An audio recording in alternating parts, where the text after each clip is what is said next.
Bienvenue dans cette nouvelle vidéo. Aujourd'hui, direction Perth pour une rencontre inspirante avec Sylvain. Installé en Australie depuis plusieurs années, Sylvain nous raconte son parcours incroyable. Ancien graphiste, il a fait le grand saut pour se reconvertir dans les métiers manuels, notamment dans les fermes solaires et les mines. Au cours de cette interview, il partage avec nous ses meilleures astuces et conseils pratiques dans les fermes solaires. Avec une mentalité exemplaire et un mindset impressionnant, Sylvain incarne à merveille l'esprit d'adaptation et de persévérance. Je vous souhaite une excellente vidéo et surtout, n'hésitez pas à vous abonner pour ne rien manquer des prochaines vidéos sur la chaîne. Salut Sylvain. Salut Damien.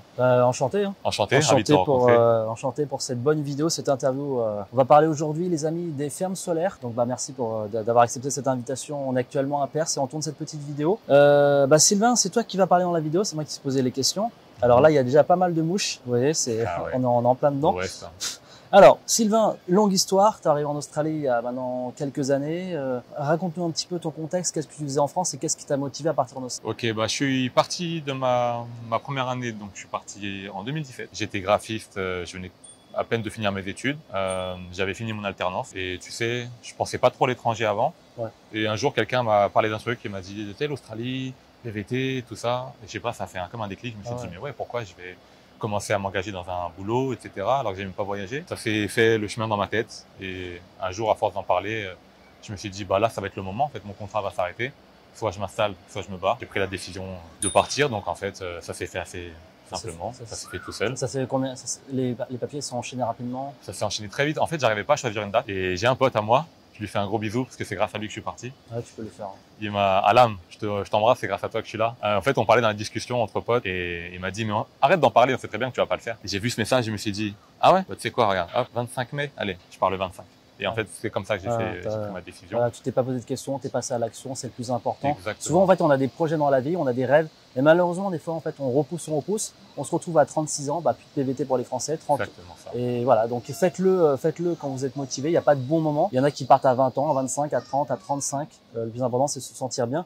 Alors toi, Sylvain, du coup, t'es parti seul ou accompagné, du coup? Je suis parti seul ma première année. Alors Sylvain, t'es parti seul ou accompagné du coup en Australie à l'époque? Je suis parti seul. Parti seul et ça t'a pas fait peur du coup? Et c'était vraiment quelque chose que je voulais vivre seul. Ça m'a fait peur. Donc en fait, pour éviter de me plonger dans mes peurs, je me suis beaucoup renseigné. Donc tes vidéos, je suis commencé à tomber dessus, ça m'a un peu rassuré. Je me suis dit mais en fait, il y a plein de gens qui en parlent, il y a plein de choses, il y a des gens qui font du contenu. Le site PVTift, si je peux le mentionner, franchement, une mine d'informations. Donc j'ai lu. Je me rappelle, j'étais au taf et je commençais à être sur la fin de mon contrat, j'avais plus beaucoup de boulot, je commençais à lire le dossier, etc. Et je me suis dit, en fait, tout ça c'est bon, la banque, les magasins, les hébergements, ça va se faire tout seul. En fait, c'est comme ici. C'est assez facile au final. C'est assez facile. Je suis arrivé, j'ai posé le pied à terre, je parlais déjà avec des gens sur Facebook, donc je les ai rencontrés direct. Toutes les peurs sont effacées direct. Je suis arrivé, j'ai dit, c'est bon en fait. C'est ça. C'est vrai que les papiers sont assez simples. Une demande de visa, la réponse souvent c'est en 24 heures. Le billet d'avion, il faut sortir sa carte bleue. Choisir une ville d'arrivée, faut choisir une ville qui vous semble la plus logique possible. Et ensuite, passez votre permis de conduire avant d'arriver. Conseil d'amis, vraiment important. Avoir avec le permis international. Voilà, une petite banque style Revolut ou N26 et on prend l'avion et on arrive en Australie. Et les démarches sont très simples, pareil, banque, téléphone. J'ai tout fait en une après-midi. TFN, voilà, se faire en après-midi et après, il n'y a plus qu'à attendre, passer à l'action. Alors, Sylvain, tu arrives en Australie du coup dans la ville de Cairns et tu as choisi les auberges jeunesse ou J'ai choisi les auberges de Genève. Ouais. J'ai d'ailleurs pris une que tu avais recommandée. Ouais. Je crois que c'était Greenhouse, pas du tout. Greenhouse quelque chose, tu l'avais recommandé. En fait, top, super auberge. Okay. C'est là que j'ai rencontré mes premiers potes, ceux avec qui j'ai fait mon road trip pendant quasiment 6 mois. C'est là que j'ai rencontré tous les gens que j'ai rencontrés au début. Ça m'a beaucoup rassuré. Je disais, mais en fait, vous êtes comme moi, backpacker, tout seul. Ouais. Donc, terrible, auberge terrible. Je conseille vraiment d'arriver dans une auberge parce que quand on arrive dans un hôtel ou dans un Airbnb, on est direct isolé. Ouais. Et auberge, on rencontre directement des gens qui partagent le même état d'esprit. Ça rassure, ça crée des liens. Je suis 100% d'accord avec toi. Auberge direct, ouais. Je suis 100% convaincu. Alors, alors on tourne cette vidéo fin 2023, il y a comme une crise du logement, je préfère le préciser. Donc, si vous arrivez en Australie, pour être totalement à jour, si vous avez cette vidéo sûrement en 2024, date où elle va sortir cette vidéo, réservez vos auberges. Franchement, au moins, j'irai 1 ou 2 mois à l'avance. Ouais, surtout en ville.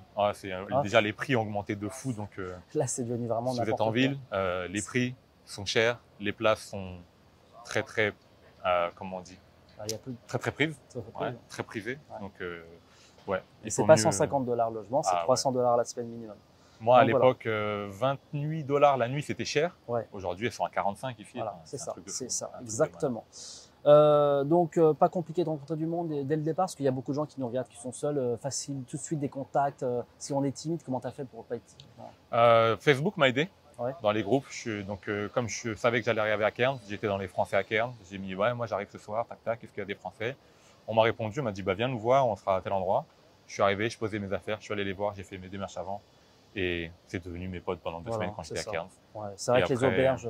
Auberges, les travails en ferme de fruits, ouais. Ça a beaucoup aidé. Ouais. Et après, voilà, les bars, la plage. Ouais. En fait, on n'est jamais seul en Australie, c'est pour vous rassurer, c'est vrai. Hein. On arrive en Australie, il y a toujours moyen d'entrer du monde, tout est une excuse pour entrer du monde. Soyez culottés, ça va le faire. Est-ce que tu as un petit conseil en or à donner aux futurs backpackers qui arrivent en Australie? J'en ai un ou deux que je peux donner. Le premier, c'est le savoir est une arme, savoir c'est de l'or, donc renseignez-vous. Ça évitera des galères, ça évitera de perdre du temps. Renseignez-vous quand vous allez dans une ville, renseignez-vous avant d'arriver en Australie.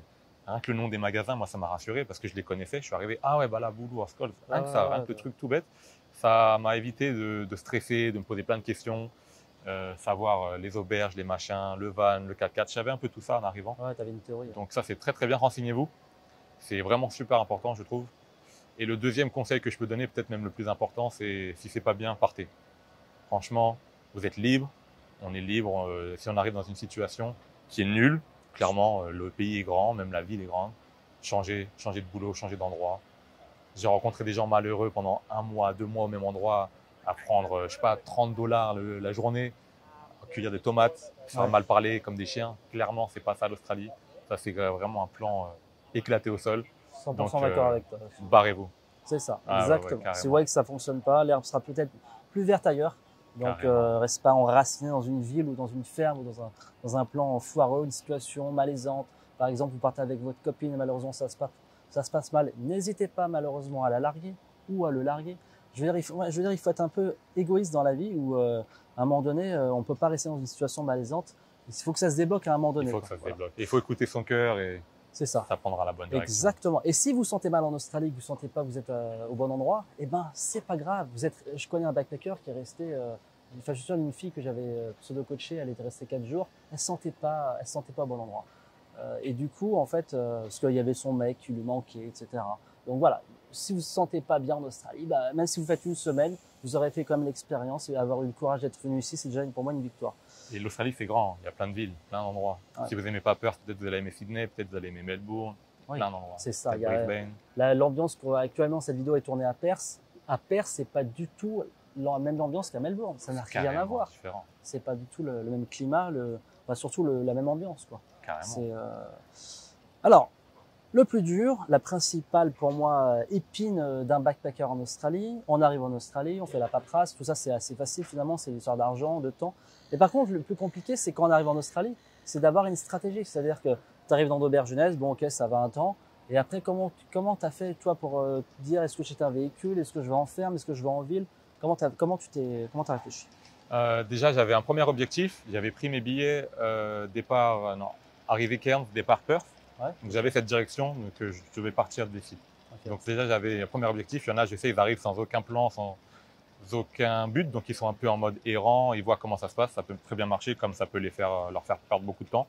Moi j'avais juste cet objectif, donc je savais que road trip, bam bam, fallait que je parte. Okay. Donc en arrivant à Cairns, j'ai rencontré mes potes, on a passé du bon moment. Et là on s'est dit, vous êtes chaud pour partir en trip? Ouais. On fait quoi? On loue une voiture, on l'achète, on fait ensemble, comment on s'organise? Ça s'est fait naturellement.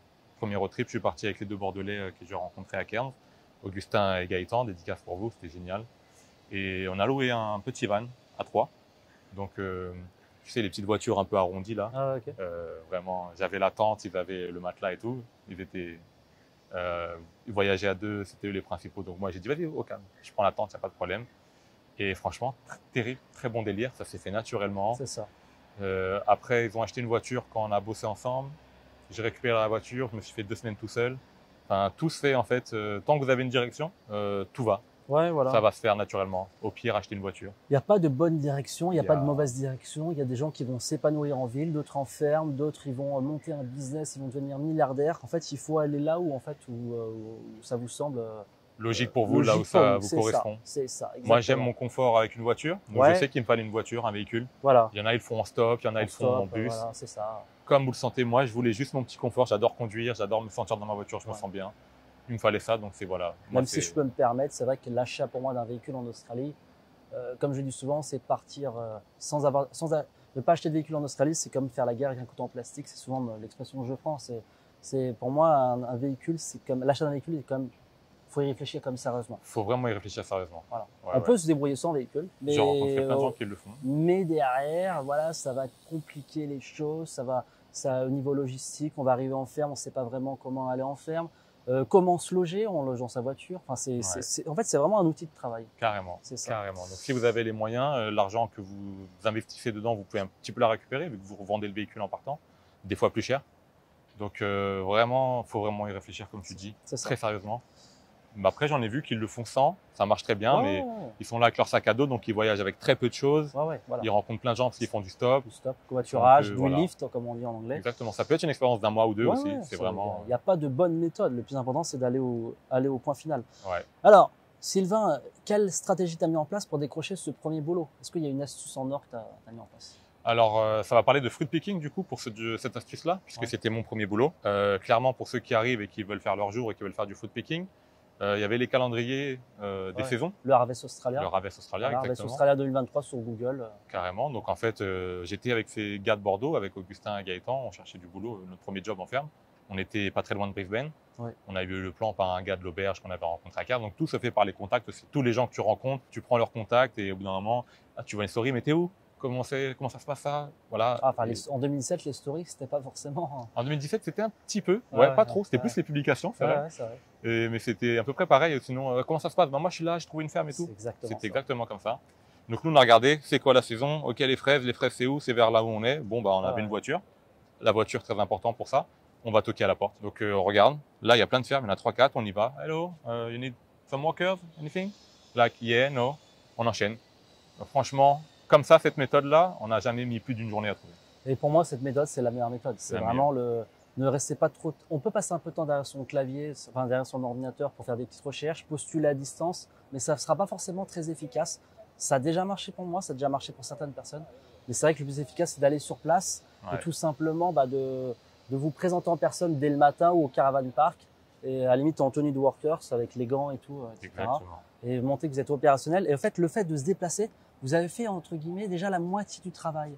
Le plus dur après, l'autre moitié, c'est de décrocher le travail, mais vous êtes déjà sur place, vous êtes opérationnel. Et ça crédibilise beaucoup le truc, parce que c'est vrai que la plupart des gens passent trop de temps par email ou par téléphone. Ouais, et c'est compliqué, parce qu'il y en a, ils ont leur place au téléphone. Et quand ils arrivent, la place a été prise par quelqu'un qui était là, il y avait un besoin immédiat. Ça m'est arrivé à moi, je suis arrivé, il a dit, en fait, j'ai pas de place, on était 2, mais vous avez de la chance, là, il manque de personnes, donc parce que j'ai eu une annulation de quelqu'un qui peut pas venir, donc venez. Donc le plus important, c'est de la limite, on voit une annonce sur Internet, sur les groupes, sur TikTok, etc. Et allez sur place, même si ça marche pas, au moins vous savez que dans la zone, il y a du cerise, par exemple, dans un spot. Vous savez qu'il y a des cerises, des fraises, des mandarines, agenda, et voilà, vous allez à Young pour les cerises. Enfin voilà, vous savez qu'en tout cas il y a un truc. Tasmanie aussi, les cerises, Tasmanie, exactement. D'ailleurs, avant de parler de ferme solaire, c'est le sujet de la vidéo. T'as un conseil où on peut faire beaucoup d'argent en ferme, un fruit en particulier? J'ai fait les mangues à Darwin. Les mangues à Darwin. C'est dur, mais c'était du $300 la journée. $300 la journée. Quand on avait une bonne team, on était 2 pour remplir les bins. Donc 10 bins, ça nous faisait $300 la journée. Plutôt octobre. Alors c'était septembre-octobre, exactement. Septembre-octobre. Le problème, c'est que ça dure qu'un mois. Ok. Donc faut y aller, faut charbonner. Voilà, c'est le problème du picking, si on peut en parler avant de parler de ferme solaire, c'est que souvent la récolte, elle est assez courte.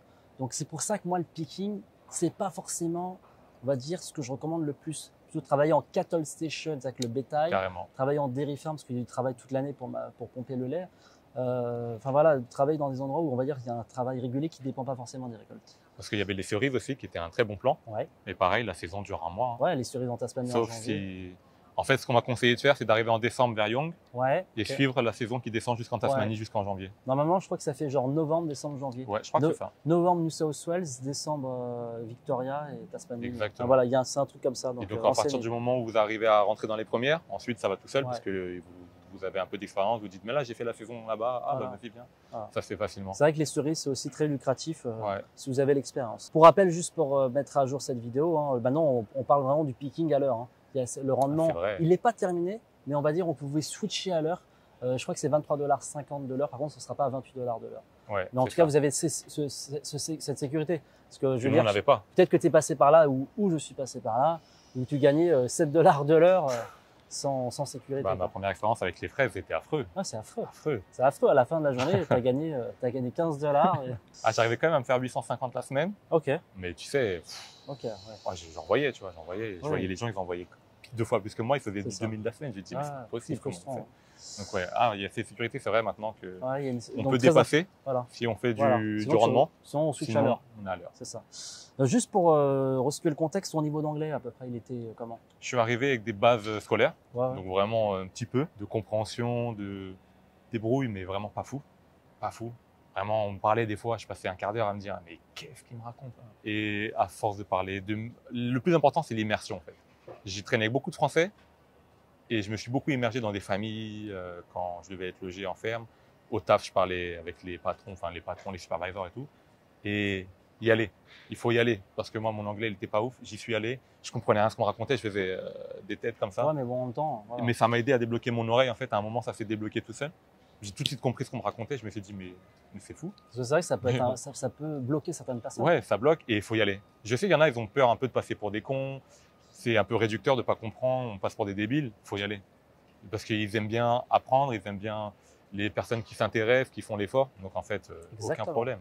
Problème. Les Australiens, on va dire, vont plus vous évaluer sur votre capacité à vous adapter qu'à dire je suis bilingue, j'ai tout fait, j'ai tout vu. En fait, ils s'en foutent de ça. On a ce problème-là, nous en France, on juge beaucoup. Ici, ils t'encouragent de malade. C'est exactement ça. T'as la volonté, mais t'es là. Exactement. Tu sais pas faire ce boulot, mais t'es motivé, viens, je t'apprends. Exactement. C'est exactement ça. Terrible. Alors, dans cette vidéo, ce qui va nous intéresser principalement, si vous regardez cette vidéo, les amis, évidemment, c'est les fermes solaires. Alors, les fermes solaires, Sylvain, est-ce que tu peux rappeler ce que c'est une ferme solaire? Parce que c'est vrai que c'est pas forcément évident pour tout le monde.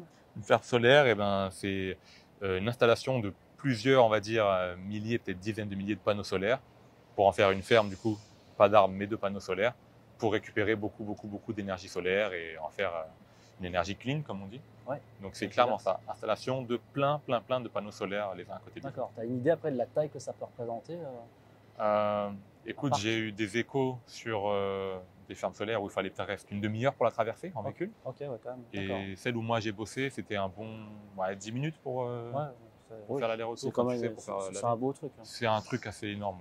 C'est pour alimenter. Donc, et du coup, ces fermes solaires, c'est fait pour alimenter les villes Pour alimenter les villes, c'est revendu des fois aux villes. Ça peut être fait exclusivement pour alimenter une mine, par exemple. Une mine, ce que tu disais tout à l'heure en off, ils ont leur propre parc de panneaux solaires. Donc, ce qui est très bien pour cette mine, qui est alimentée par son propre panneau solaire, c'est très cool. Et puis après, en général, c'est pour alimenter soit un projet particulier, soit une zone particulière. Ça, c'est revendu à la ville. Ça marche. Alors, les fermes solaires, c'est vrai que ça intéresse énormément de monde. Si vous avez regardé cette vidéo, on a entendu énormément de choses. On voit aussi beaucoup de choses sur TikTok, sur Instagram. A priori, on peut faire fortune. Alors, faites attention toujours à ces contenus. Aujourd'hui, en 2024, c'est toujours un sujet d'actualité. Mais par contre, est-ce que c'est possible? Est-ce que c'est accessible finalement? Je dirais que c'est un peu un cercle assez fermé. C'est-à-dire que souvent, les gens qui rentrent en ferme solaire sont ceux qui ont une expérience en ferme solaire. Donc, c'est un peu compliqué d'en avoir une si on n'en a pas.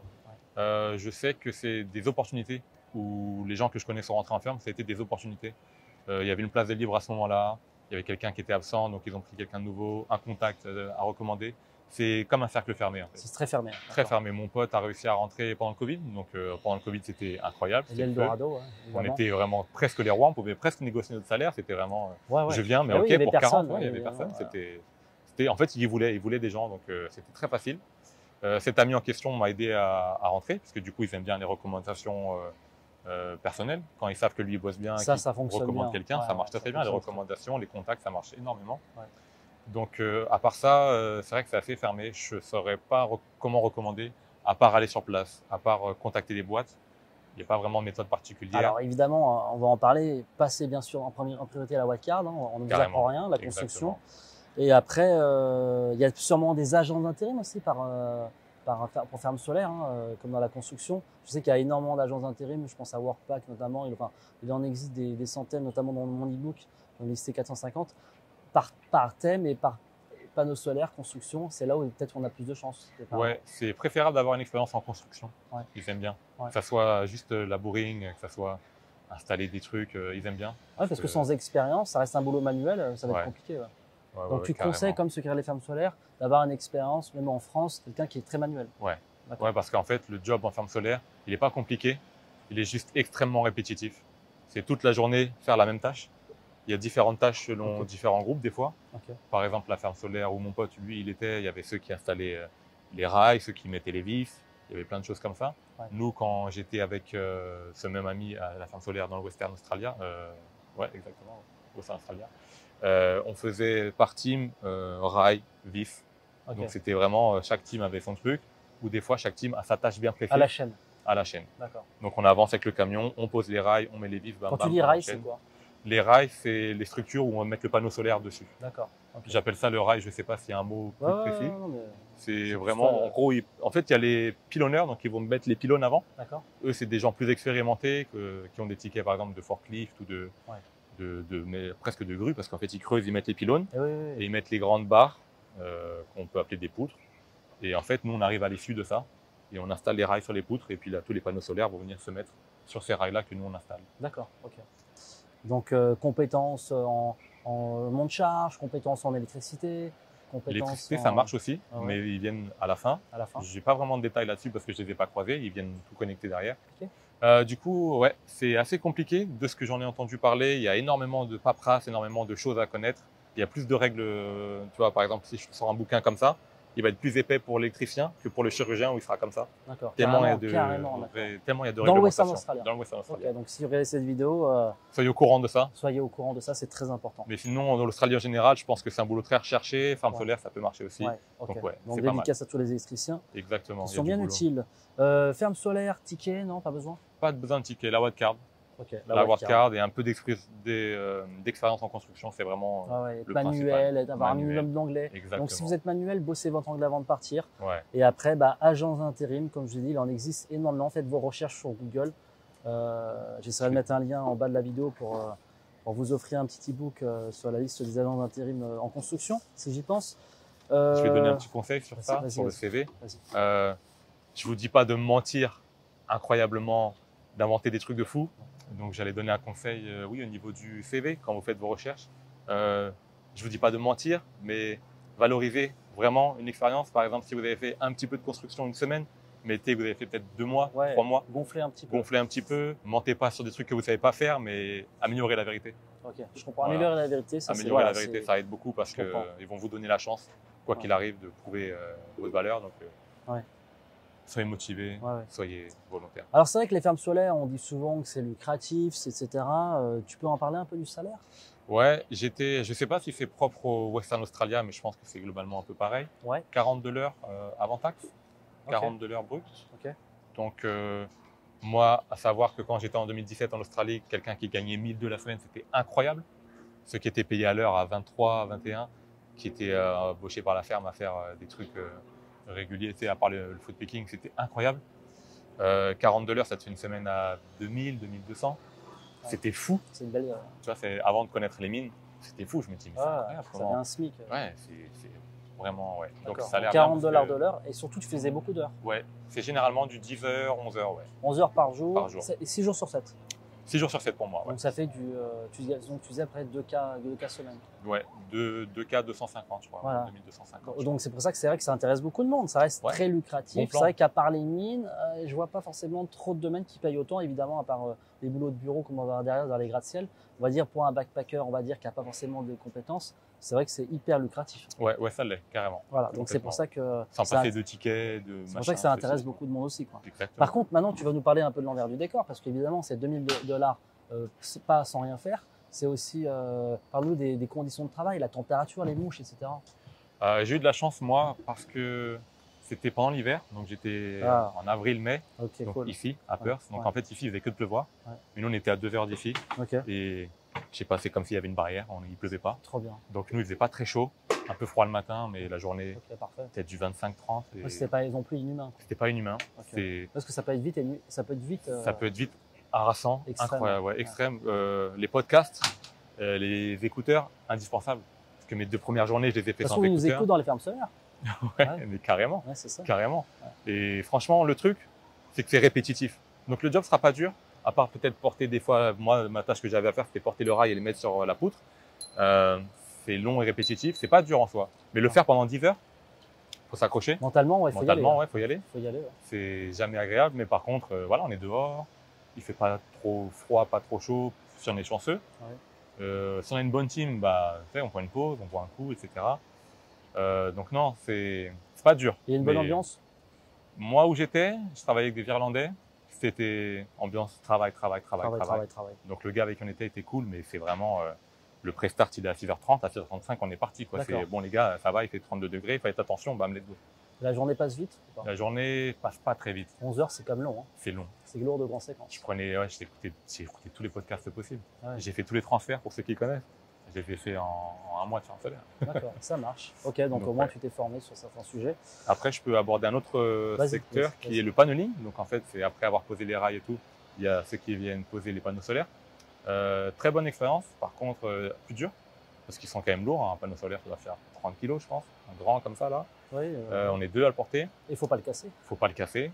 Le truc qui est bien, c'est qu'en fait, tu es payé pour la journée entière, peu importe l'heure à laquelle tu vas finir. Tu as par exemple 30 boîtes à faire. Voilà. Donc si tu les fais à midi, tes boîtes, tu es payé jusqu'à 18h, mais tu as fini à midi. Okay. Donc ça, c'est cool. Ah ouais, okay. Donc si tu es un peu charbonneur dans l'esprit, si tu as envie d'y aller, quand il y a le paneling, bam, tu y vas, tu fais ta matinée, tu as fait tes 30 boîtes, tu rentres chez toi, tu es encore payé. C'est trop bien. Trop bien. Moi, ça m'a un peu fumé l'épaule. Ouais. Le même mouvement, répétitif, tout le temps, pendant… Toi qui avais fait les bananes, non? Non, les mangues et les cerises. Donc ça allait parce que c'était pas lourd. Ah ouais. Tu bouges. En fait, mine de rien, tu bouges quand même pas mal en foot picking. Oui. Là, c'est vraiment prendre le panneau, le mettre, le mouvement il est le même. Ça m'a un peu fumé l'épaule, donc faites attention à votre corps. Écoutez votre corps. Mais sinon, à part ça, très bon. Ça s'appelle comment comme mission? Paneling. Paneling. Voilà, en soi, poser les panneaux solaires. Voilà, paneling. Donc on vous le mettra directement évidemment sur la vidéo. Franchement, tu as donné pas mal de conseils. Tu souhaitais donner d'autres conseils dans les fermes solaires? Parler de la vie en ferme solaire? Moi, la vie en ferme solaire, il n'y avait pas de camp, il n'y avait pas d'accommodation. Donc, on devait se débrouiller pour notre accommodation. Elle était à 45 minutes en voiture de là où on vivait. Donc, on avait trouvé un petit endroit dans un village très bien, très propre. Mais bon, tous les matins, 45 minutes, le soir, 45 minutes. Surtout après 11 heures de travail. Ouais. C'est pas par rapport aux mines où on est logé, là, c'est vrai qu'il y a cette complication. Comme on peut avoir en picking d'ailleurs. Hein. Comme on peut avoir en picking. Donc, faites attention à ça, trouvez bien avant les plans, comment ça peut s'organiser. Nous, ça faisait un peu goulag, du coup, on partait, il faisait nuit, on rentrait, il faisait nuit. Ouais. On bossait. C'était un peu ça, mais on était prêts. Des fois, il y a des camps. Je sais qu'il y a certaines boîtes qui ont des camps et ramènent toutes les personnes au même endroit, voilà, un peu comme une mine. Ouais. Donc ça, c'est plutôt agréable. Un hôtel ou quoi que ce soit, ils prévoient ça. Ça dépend des boîtes. Après, il y a un inconvénient dans une ferme solaire. Bah, comme une mine, tu vas me dire, mais une fois que la mission et le projet est terminé, bah, en fait, tu es au chômage technique. Ouais, complètement. Ils essayent de garder les mêmes personnes pour changer de projet. Okay. Par exemple, ils essayent, quand ils sont bons, d'avoir des projets qui vont commencer bientôt à l'issue d'un autre. Ouais. Donc, ils sont là, bah, si vous voulez bouger, dans le Queensland, il y a un projet qui démarre dans un mois. Ah ouais. On y va, blablabla. Ouais. Ils essayent vraiment de faire au mieux pour que ça s'enchaîne. Ouais. Mais de ce que j'ai pu en entendre, ça marche pas forcément comme ça. D'accord. Ça marche pas forcément comme ça. Donc, trouver une bonne mission qui démarre, être un mois, 2 mois, vous voyez comment ça se passe, mais misez pas tout là-dessus non plus. Quoi. Ouais, parce que voilà, une fois que c'est installé, les panneaux, c'est installé. Voilà, exactement. Ça marche. Bah écoute, tu nous as donné pas mal de conseils. Il y a d'autres points négatifs sur la ferme solaire? Pas vraiment de points négatifs. Les seuls conseils que je peux donner, c'est faites attention à votre corps, à votre santé, à tout ça. Ouais. Le soleil, hein, qui est très dangereux. Le soleil, toujours. Alors on tourne cette vidéo, déjà, on se fait écraser le soleil. Carrément, la crème, les protections, tout ça, ça va. Le flynet. Le flynet, super important. Ouais, parce que là, le flynet, super important. Là, il y a comme déjà il y a les mouches. Hein. Ah ouais, bah en mine, c'est affreux. Qu'est-ce que je vais te dire sur la ferme solaire? Ouais, mon pote, lui, était dans une ferme très très bien. Tu sais, le matin, pré-start, ça parle, ça s'échauffe. Est-ce que vous allez bien? Comment ça se passe? Donc lui, il avait vraiment un super mood. Ouais. Et sur 11 heures, je pense qu'il travaillait 8 heures, 7 heures, donc vraiment un peu comme en mine, très très cool. Là où on était, c'était charbon. 6h35, ça part. Ouais, 5h55, ça s'arrête. Donc ça dépend. Vous voyez. Parce que le plus dur, finalement, c'est pas forcément le décrocher, c'est aussi le garder le job. En fait, tu peux te faire virer. Exactement. Ouais. On a été stressé pour ça au début, parce que c'était vraiment un plan. C'est stressant. Tu sais que c'est un boulot lucratif qui paye bien, bah derrière, t'es pas le seul. Hein. Exactement. Donc n'en faites pas trop. Faites juste ce qu'il faut. Ouais. Faites ce qu'on vous demande. Soyez proactifs, posez des questions. N'en faites pas trop. Faites pas ceux qui connaissent. Faites pas ceux qui. Enfin, voilà, soyez juste en forme. Chercher du travail en ferme solaire, il y a des spots en Australie? Écoute, je dirais que vers Brisbane, qui est donc le Queensland, un gros spot où j'ai entendu plein de projets de ferme solaire. Okay. Ici, pas trop. Okay. Franchement, ils sont rares ceux qui sont en FIFO, donc fly in, fly out, en ferme solaire de mine. Nous, notre projet, il s'est fait, il n'y en a plus. Ouais. Donc, je dirais principalement au Queensland. Queensland, d'accord. Donc, c'est vrai, cette vidéo, plutôt Brisbane, et voilà, aller sur le pas sur place, pas vraiment, finalement. Il n'y a pas que pour ça. Solaire, il faut aller plutôt, on peut suivre la distance. Ouais, ça peut se faire à distance. Ouais, parce que sur place, c'est compliqué, non? C'est compliqué. Ouais, j'avais essayé, mais j'avais même pas trouvé où elle était, moi, déjà. Ouais, quand j'étais dans le New South Wales. Souvent, j'ai une petite ferme solaire où j'habite en France, c'est vrai que c'est barricadé.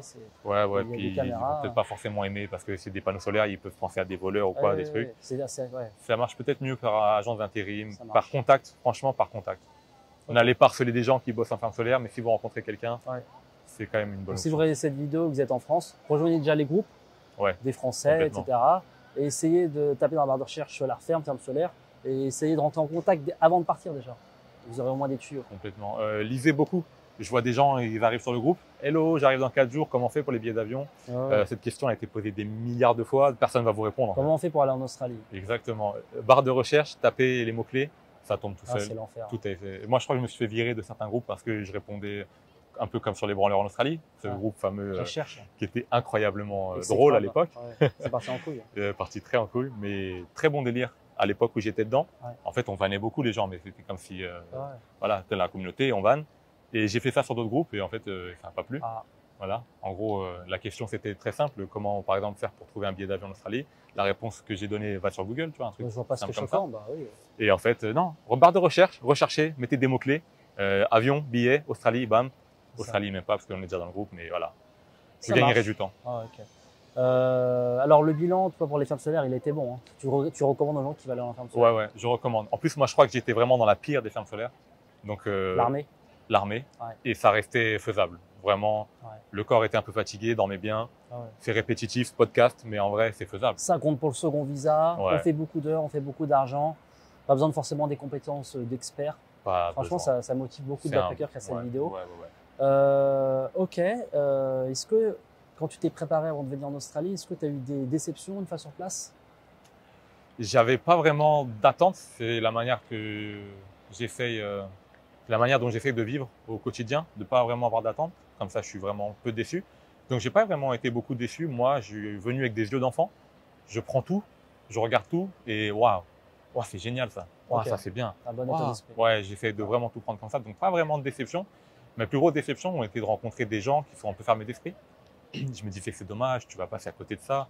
Tu vas passer à côté de ça pendant que moi j'étais, mais ça, je connais pas. C'est génial, allons-y. Parler avec des personnes qui viennent d'autres horizons, ça ouvre l'esprit beaucoup. Faire des choses que vous n'avez jamais fait, foncez. Foncez. C'est ça, foncez. Prenez toutes les expériences que vous pouvez.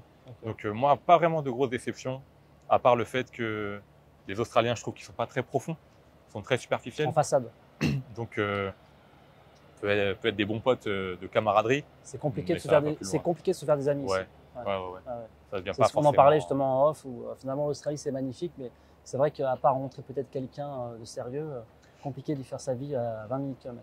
Ouais, exactement. Surtout quand les potes qu'on se fait ici, eux, se barrent. Ils se barrent. En général, la plupart des backpackers qui restent ici ou qui viennent en Australie, ils font leurs 3 ans au pire et ils se cassent. C'est ça. Pour la majorité. Pour la majorité. Donc en fait, des fois, on peut se sentir un peu seul, on peut se sentir un peu différent. Mais en soi, ils sont toujours très sympas, toujours très bons délire. Par contre, voilà, il y a une sécurité, il y a une propreté, il n'y a pas d'insécurité, il y a du travail partout. Il y a aussi énormément d'avantages ici. Il y a aussi énormément d'avantages. Donc ne croyez pas que c'est un Eldorado, parce que l'Eldorado, c'était il y a 15 ans. Mais ça reste très agréable. Si vous venez de la région parisienne comme moi. C'était pendant le Covid, Eldorado. Ça l'était, ça a l'air devenu un peu pendant le Covid, exactement. Après, là, tout le monde est arrivé, donc les prix ont augmenté de fou. C'est bouché, c'est normal. En fait, après, voilà, il faut prendre avec ça des pincettes. Souvent, on dit, l'Australie, c'est bouché, il n'y a plus de travail. Non, il y a du travail pour ceux qui veulent travailler. Mais par contre, il faut sortir plus de le confort. Il ne suffit pas juste de traverser la rue. C'est plus comme, exactement, dédicace à notre cher pays. C'est un peu plus compliqué qu'avant, dans le sens où avant, c'était vraiment facile. Je connais des gens, ils étaient dans la rue. C'était en 2009. Ils rencontrent quelqu'un. Mais tu cherches pas un boulot, toi? Tiens, il y a mon pote, il cherche. Voilà, c'est comme ça. Aujourd'hui, c'est plus trop comme ça, mais c'est toujours ouvert. On vous laisse la chance, en fait. On vous laisse la chance et ça, c'est cool. Ça marche. Sylvain, est-ce que tu as un dernier conseil en or aux gens qui nous regardent? Voilà, un conseil qui peut vraiment faire la différence, qu'ils appliqueraient dès demain? En vrai, c'est, je pense, ce que je viens de te dire juste avant. Venez avec des yeux d'enfant. Venez pas avec des a priori. Venez prendre tout ce qui vous arrive avec un œil très observateur, sans juger, parce que nous, en France, on est très dans notre petite zone, tu sais. Moi, personnellement, je viens de la région parisienne. On est très renfermés sur nous-mêmes. Donc quand on arrive, on croit un peu qu'on connaît tout, on croit que ça se passe comme ça, comme ça. Non, en fait, j'ai rencontré des gens de plein de régions déjà en France qui m'ont montré que non, en fait, c'est pas ça. Toi, le Parisien, tu vas redescendre, tu vois. Et ici, d'autres étrangers, d'autres backpackers, des Allemands qui parlent très bien l'anglais. C'est très très bien de parler des Allemands. Ouais. Beaucoup d'Allemands.